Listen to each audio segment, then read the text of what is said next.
Canada में नौकरी करने वाले छतरपुर के मोहम्मद रियाज की पत्नी आफरीन कुरैशी की डिलीवरी के दौरान हुई मौत से कृष्ण अस्पताल प्रबंधन की बड़ी लापरवाही सामने आई है। विगत 5 मई 2024 को प्रसूता आफरीन कुरैशी की मौत के मामले में सीएमएचओ डॉक्टर आरपी गुप्ता द्वारा गठित जांच टीम ने जांच उपरांत अपनी प्राथमिक रिपोर्ट जिला प्रशासन को सौंप दी है। जांच रिपोर्ट के हवाले से बताया गया है कि क्रिश्चियन अस्पताल में एक भी शिशु रोग विशेषज्ञ पदस्थ नहीं है। अस्पताल प्रबंधन सिर्फ और सिर्फ स्टाफ नर्स के भरोसे संचालित हो रहा है और अस्पताल प्रबंधन मरीजों से पैसा वसूलने में जुटा हुआ है। जांच रिपोर्ट के मुताबिक क्रिश्चियन अस्पताल में सिर्फ डॉक्टर सलेश मसीहा और डॉक्टर श्रीमती अलवीना सोया मुरुम स्टाफ नर्स ही एमपी ऑनलाइन पोर्टल पर दर्ज है। शेष कोई भी डॉक्टर एमपी ऑनलाइन पोर्टल पर दर्ज नहीं पाए गए। यह अस्पताल प्रबंधन की गंभीर लापरवाही प्रदर्शित करता है। वहीं दूसरी ओर ब्लड रिपोर्ट के मुताबिक भर्ती के समय प्रसूता का हीमोग्लोबिन 12.2 पॉइंट था। ऑपरेशन के बाद 8 पॉइंट और प्रसूता की मृत्यु के पूर्व 6 पॉइंट रह गया, जबकि प्रसूता को खून भी चढ़ाया जा रहा था। डॉक्टर शैलेश और डॉक्टर रूपा वर्सिंग के कथन अनुसार दोनों चिकित्सकों ने प्रसूता आफरीन कुरैशी का लेप्रोटॉमी ऑपरेशन किया, परंतु कृष्ण अस्पताल छतरपुर के द्वारा एमपी ऑनलाइन पोर्टल पर विभाग को दिए आवेदन अनुसार ऑपरेशन दिनांक तक डॉक्टर रूपा कृष्ण अस्पताल छतरपुर में रजिस्टर्ड चिकित्सक नहीं थी। फिलहाल इस पूरे मामले में अब तक अस्पताल प्रबंधक पर कोई कार्रवाई नहीं होने से मृतक के परिजनों ने आज जिला कलेक्टर को जन सुनवाई में ज्ञापन सौंपकर कार्रवाई की मांग की है।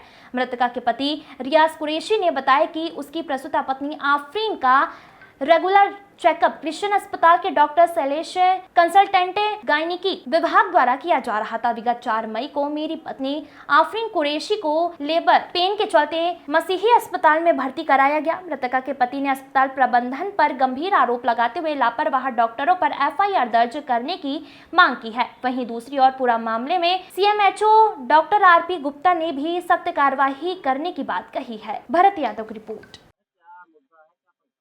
मेरा नाम मोहम्मद रियाज है।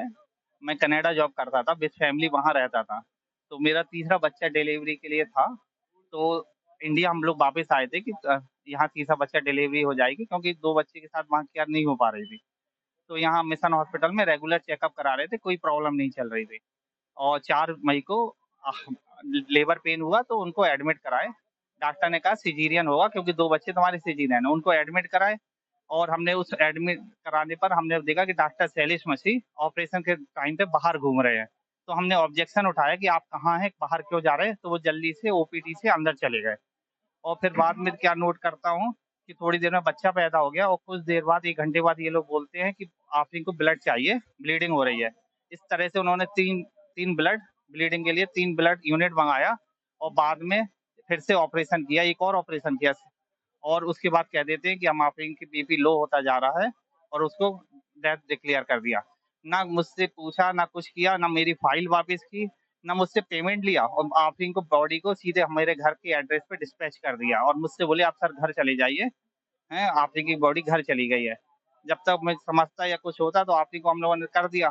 फिर मैंने आफरीन की जब फाइल मांगी इनसे कि मुझे फाइल दीजिए, तो ये फाइल भी नहीं दिए। मैंने एप्लीकेशन लिखी और टीआई साहब को इन्फॉर्म किया है, जब जाकर वो फाइल उन्होंने मुझे दी थी। सीसीटीवी फुटेज है स्टिंग ऑपरेशन में, जिससे डॉक्टर मुझे 50 लाख रुपए का ऑफर कर रहा है और डॉक्टर ये भी बोल रहा है कि ये हॉस्पिटल का प्रोसीजर है, मैं केवल ऑन कॉल डॉक्टर हूँ, मैं सिग्नेचर करता हूँ। 21 मिनट का वीडियो है जो केवल 3 मिनट का मैं आपको शेयर कर दूंगा। मेरे पास सारे सबूत हैं, सीसीटीवी फुटेज कोतवाली में मौजूद है, लेकिन कोई एफआईआर दर्ज नहीं कर रहा। सब क्या बोल रहे हैं कि हॉस्पिटल का मामला है, सीएमएचओ लिख कर दे। सीएमएचओ कहता है वीडियो देखना मेरा काम नहीं है, और सीएमएचओ क्या करता है, टीआई से बोलता है वो क्यों नहीं कर रहा है। ये लोग आपस में एक दूसरे को भेज रहे हैं पर एफआईआर नहीं कर रहे। हॉस्पिटल को बंद करने की कार्रवाई कर दी है, लेकिन हमें हॉस्पिटल को बंद नहीं कराना, हमें सिस्टम करेक्ट करना है कि जिससे कि कल के दिन हर पेशेंट को डॉक्टर ट्रीट करे। और जो डॉक्टर है, जैसे कि एनेस्थीसिया डॉक्टर है अभी मिशन हॉस्पिटल में, वो बच्चों का एक्सपर्ट बना बैठा है जोएल करके। जोएल डॉक्टर जो एनेस्थीसिया डॉक्टर है वही ऑपरेशन कर रहा था उस दिन। सीसीटीवी फुटेज में है कि जोएल डॉक्टर ही ऑपरेशन करने जा रहा है। तो सारे प्रूफ हैं, सीसीटीवी फुटेज क्लियरली है, जो डॉक्टर खुद कह रहा है। लेकिन कोई हमारी बात को सुनने को तैयार नहीं, जाने कौन सी ताकत है जो इनको बचा रही है। हम एफआईआर चाहते हैं और कार्रवाई करना हो, जिससे कोर्ट का जो संवैधानिक कार्रवाई है वो पूरी हो। मैं भी बच्चे के साथ फिर वापस कार्रवाई करके अपने वापस नौकरी करने वापस जाऊँ और लाइफ अपनी शुरू करूँ। 1 दिन की छोटी बच्ची है, एक जो जब आपने इंतकाल की तो उसकी 1 दिन की बच्ची भी त पैदा हुई थी। उसको देखना है, उसका भी पूरा करना है, 2 बच्चे हैं, उनकी पढ़ाई-लिखाई करनी है। मेरी नौकरी चली गई कनाडा से क्योंकि मैं वापस नहीं गया और यहाँ कोई ज़िम्मेदारी लेने को तैयार ही। जिस दिन ये घटना जो है वो 4 मई 2024 की बात है। तब शाम के 7:30 बजे लगभग मरीज़ लोग आए हमारे पास और आने के बाद उन्होंने यहाँ पे एडमिशन लिया, जो प्रोसेस है मैटरनिटी वार्ड में गए, उनका इलाज हुआ और ये कहना कि डॉक्टर रूपा उस समय छुट्टी पे थी या नहीं थी, ये तो नहीं था। और हमारे यहाँ डॉक्टर, क्योंकि 2 गायनेकोलॉजिस्ट हैं, तो एक दिन एक डॉक्टर कॉल करता है, दूसरे दिन दूसरे डॉक्टर कॉल करते हैं। उस दिन डॉक्टर शैलेश का कॉल था और वो कैंपस में उपलब्ध थे और इवन डॉक्टर रूपा भी कैंपस में उपलब्ध थी, जिनका निवास जस्ट हमारे अस्पताल के पीछे ही है। उनका आरोप जो है आपके 5 लोगों की कमेटी ने आरोप की है कि ऑनलाइन में जो टीचिंग में था वो नहीं थी। ऐसा कितना टाइम है जो डॉक्टर नहीं?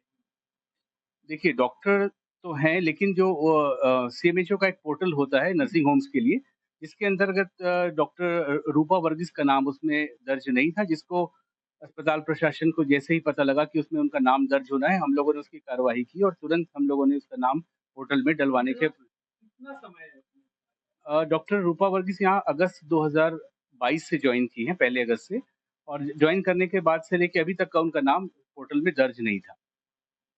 कितने टाइम में कितने अगर रोज की करेंगे कितना टाइम होगा? कितने डिलीवरी होगी और अप्रैल से अभी तक कितने प्रेग्नेंट महिलाएं? अभी तक प्रेग्नेंट महिलाओं में की संख्या जो है वो अप्रैल 2024 से बात कर रहे हैं।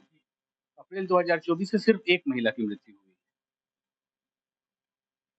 और डॉक्टर जो आप बात कर रहे हैं, जैसे डॉक्टर रूपा का उसमें नाम पोर्टल में नहीं था, परंतु हमें जो यहाँ के अस्पताल प्रशासन के द्वारा उन्हीं के नाम पर पीसीपीएनडीटी, जिसके तहत वो अल्ट्रासाउंड कर सकते हैं, उसका सर्टिफिकेट दिया गया है। तो एक व्यक्ति का नाम एक पोर्टल में नहीं है, लेकिन उसी व्यक्ति को नाम प्रशासन के द्वारा हमें सीएमएचओ के द्वारा और जो प्राधिकारी अधिकारी होते हैं उनके द्वारा हमको उनके नाम पे सर्टिफिकेट जारी किया गया है कि वो अल्ट्रासाउंड कर सकती है। तो वो पीसीपीएनडीटी में रजिस्टर्ड हैं और वही जो है वो पोर्टल में रजिस्टर्ड नहीं थी। तो अपने आप भागों के जैसे नहीं जी। क्योंकि जांच टीम ने ये लिखा है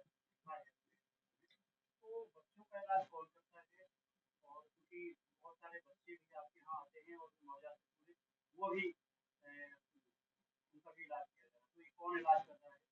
देखिए, नवजात जो बाल रोग विशेषज्ञ हैं वो तो हमारे पास पदस्थ नहीं है। इसके पहले 2 टर्म में हमारे पास रहे हैं, लेकिन इस समय जबकि आपसे हमारी बात हो रही है, हमारे पास पदस्थ नहीं है।